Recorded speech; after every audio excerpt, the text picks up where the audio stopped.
जो हमारा मन सुख की मांग कर रहा है वो ब्रह्मा के रचे हुए सुख से कभी तृप्त नहीं हो सकता। अगर होना होता तो जब से सृष्टि रची हम कुछ न कुछ बनते ही रहे, बहुत सी योनियों में गए, बहुत से भोगों को भोगा, बहुत से कर्म किए, पर जो मेरे मन की मांग है वो अभी तक पूरी नहीं हुई।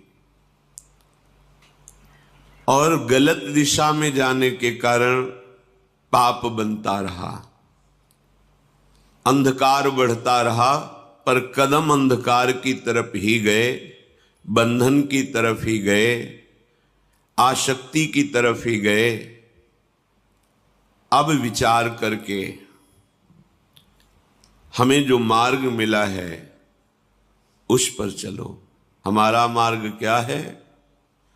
भजन बल से निष्पाप हो जाना, पूर्व के पापों का नाश, वर्तमान में कोई पापाचरण नहीं, और आगे के लिए बिल्कुल सावधान कि कोई शास्त्र विरुद्ध आचरण ना हो पावे। हमें बहुत बड़ा लाभ मिलने का अवसर मिला है।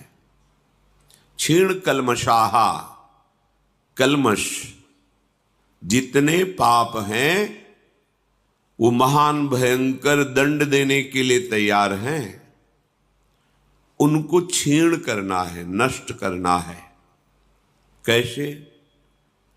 पाप नष्ट करने का सर्वसमर्थ उपाय भगवन नाम उच्चारण, प्रियाजू का नाम लेना, नाम कीर्तन, नाम जप, नाम ध्यान और नाम सेवा। इससे बढ़कर इस त्रिभुवन में और कोई उपासना नहीं है। बहुत शीघ्र पाप नष्ट होते हैं, और पाप ही नहीं, पाप करने की आदत, प्रवृत्ति, उसका भी नाश हो जाता है। तो आगे पाप होंगे ही नहीं। अगर भूल से कहीं हो जाएं तो टिकेंगे नहीं, तत्काल हृदय में जलन होगी या कोई दंड मिलेगा और आप निष्पाप हो जाएंगे। क्षीण कल्मषाहा, यह हमें मन में बैठालना है कि हमारा प्रथम कर्तव्य है साधन मार्ग में निष्पाप होना। पूर्व के पाप की तो तुम चिंता मत करो। ये जो हम राधा राधा राधा उच्चारण करते हैं, सर्व पाप का विनाश हो जाता है। आगे प्रभु कह रहे हैं, छिन्न द्वैधा, अब कोई हमें संशय नहीं होना चाहिए। हमें मार्ग मिल गया है जिसके सब संशय नष्ट हो गए हैं। ये विश्वास से होगा, बुद्धि लगाने से नहीं होगा। एक वैद्य डॉक्टर जब हमें दवा देता है तो हमको बिल्कुल ज्ञान नहीं होता कि कौन सा औषधि है, क्या है, कैसा है। बस डॉक्टर पर विश्वास करते हैं और उसके कथनानुसार, नियमानुसार हम औषधि सेवन करते हैं। ठीक ऐसे ही सदगुरु की बात मानी जाती है। सदगुरु वैद्य वचन विश्वासा, संयम यह न विषय की आशा, कोई संशय नहीं। जैसे कोई वृंदावन आवे और उसके मन में है कि मैं बांके बिहारी लाल जू, राधा वल्लभ लाल जू, सेवा कुंज, निधिवन, राधा रमण जू, राधा दामोदर जू, इन सब के दर्शन करना चाहता हूं। फिर होगा कि कोई हमें दर्शन कराने वाला मिले। तो यहाँ के कृपालु जो तीर्थ पुरोहित जन हैं, वो आओ हम तुम्हें सब जगह दर्शन कराते हैं, हम उनके पीछे पीछे चल देते हैं। वो छोटी छोटी गलियों से होते हुए संपूर्ण वृंदावन की महानिधियों का दर्शन करा देते हैं। बिना उनके हमें पता ही नहीं कहाँ निधिवन राज है, कहाँ सेवा कुंज है, कहाँ हमारे प्रभु की कौन कौन सी लीलाएं हुई हैं। ऐसे ही इस माया प्रपंच में हमें पता ही नहीं कि मेरा सतमार्ग कौन है, कहाँ से मुझे जो मन की मांग है वो शांत हो जाएगी, मन की मांग पूर्ण हो जाएगी। पूर्णता का मतलब विश्राम ही नहीं, परम विश्राम। मन एकदम विश्राम प्राप्त कर लिया, संशय नहीं रखना है। अगर हमारे हृदय में संशय हो जाए कि ये जो हमें गाइड कर रहा है वृंदावन दर्शन कराने के लिए पता नहीं कहां ले जाएगा, तो हमारे कदम लड़खड़ा जाएंगे। ये डॉक्टर पता नहीं कोई ऐसी जहरीली दवा ना दे दे जो मैं मर जाऊं, तो फिर रोग निवृत्त कैसे होगा? विश्वास नहीं। पर हम ऐसे तो सब विश्वास कर लेते हैं, पर भगवत मार्ग में बुद्धि लगाते हैं, ये बड़ा दुर्भाग्य है। बड़ा तर्क वितर्क, बड़ा संशय। तो श्री भगवान कह रहे हैं जिनके सारे पाप नष्ट हो गए हैं और जिनके सारे संशय नष्ट हो गए हैं, आप सत्संग सुनते रहिए, कोई संशय नहीं रह जाएगा। इसका प्रभाव है, अपने आप सब संशय नष्ट हो जाएंगे। कोई तुम्हें प्रश्न करने की जरूरत नहीं। रोज का रोज हृदय बिहारी ठाकुर आपको वही सुनवाएंगे जिससे आपके सारे प्रश्नों का उत्तर मिल जाएगा। फिर श्री भगवान कह रहे हैं यतात्मानः,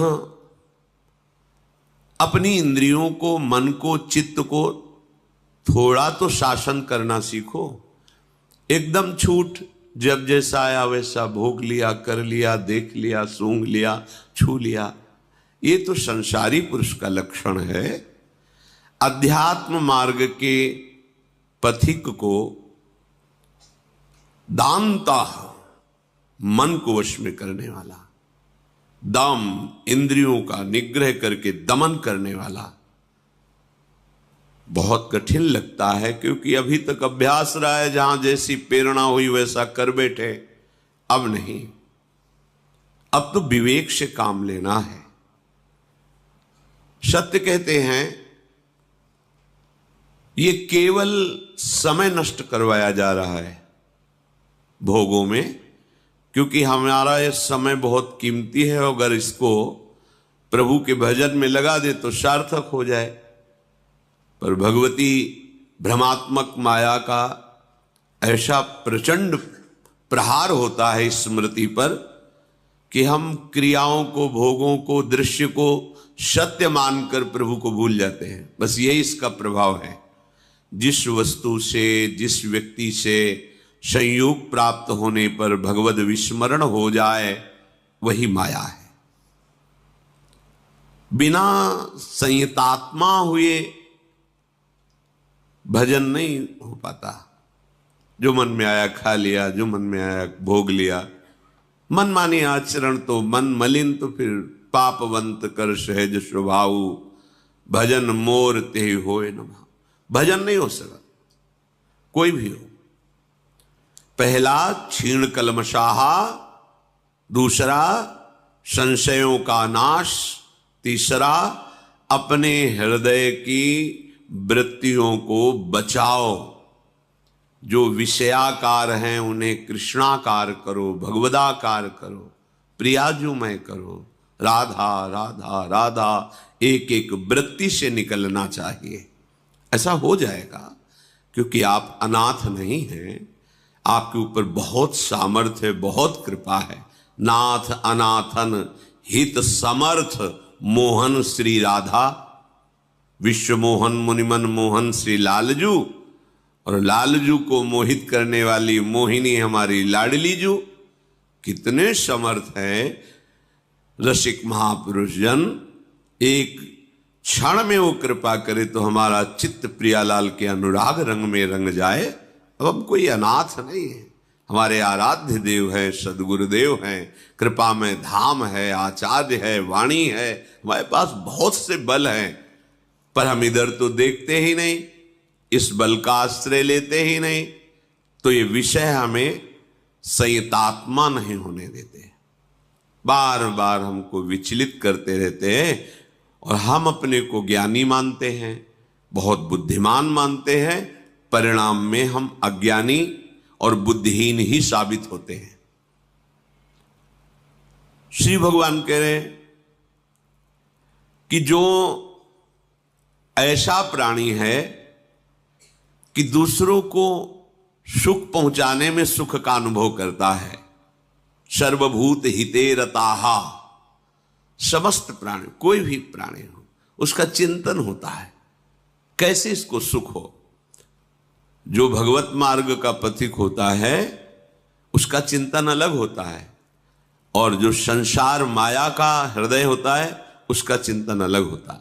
माया में हृदय में इससे सुख कैसे ले लूं, जो भी सामने आवे, वस्तु व्यक्ति स्थान, ऐसे मैं सुखी हो जाऊं इसके संयोग से।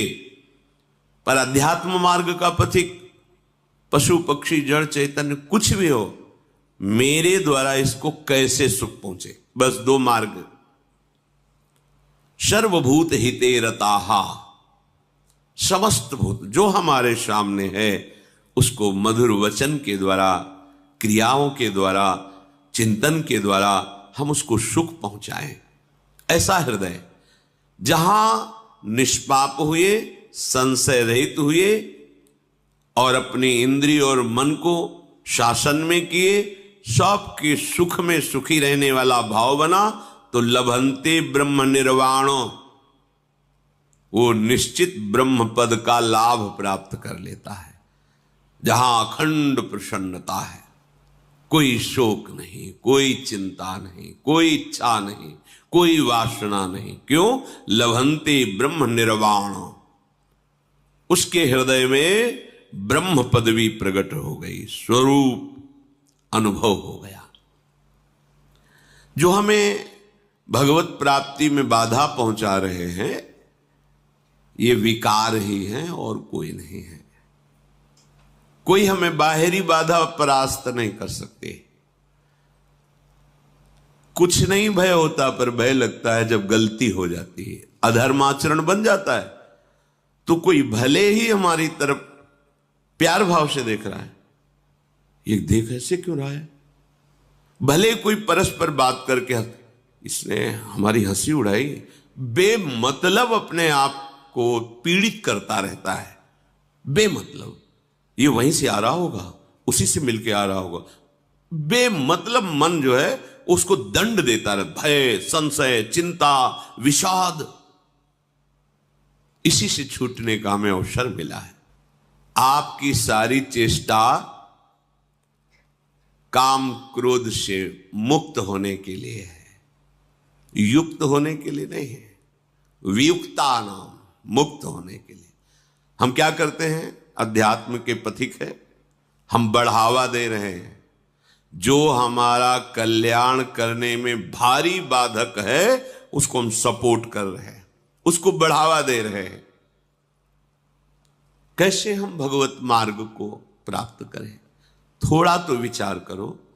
जो हमें महादुख में घसीट रहा है उसी को हम और सहयोग दे रहे हैं, और जो हमें वचन के द्वारा, संकल्प के द्वारा, चेष्टाओं के द्वारा महासुख की तरफ ले जा रहा है, हम उसमें प्रतिकूलता का अनुभव करते हैं, हम उसमें दोष दर्शन करते हैं। उस अभेद हृदय को हम भेद भावना से देखते हैं। बड़ी विपरीत दशा माया ने प्रकट कर दी है।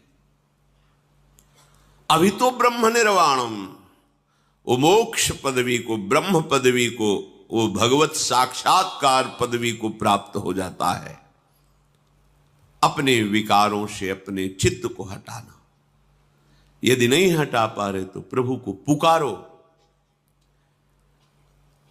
अपने प्रश्न होते हैं कि हमारी बात ही प्रभु नहीं सुनते। महापुरुषों का अनुभव, कई लोग ये शिकायत करते हैं कि प्रभु को हमने बहुत पुकारा पर कोई उत्तर नहीं मिला, प्रभु ने हमारी बात नहीं सुनी। मैं तुमसे कहता हूं इससे बढ़कर झूठी कोई बात हो ही नहीं सकती। महापुरुषों के वचन है। अब तक जितनी बार पुकारा, जिसने पुकारा उसकी पुकार सुनकर तत्काल संकट निवारण और उत्तर प्राप्त हुआ कि मैं आ गया हूं। पर किसकी पुकार? जिसकी पुकार में दम हो। कौन सी दम? एकमात्र भगवान का आश्रय है, बस।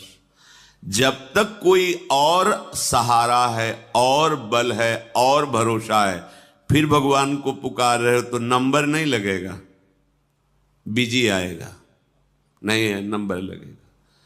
और जब आप एक भरोसो, एक बल, एक आस विश्वास, तो तत्काल आपसे बात हो जाएगी। तत्काल, सच्ची मानिएगा, तत्काल देखा है, हजारों बार देखा है।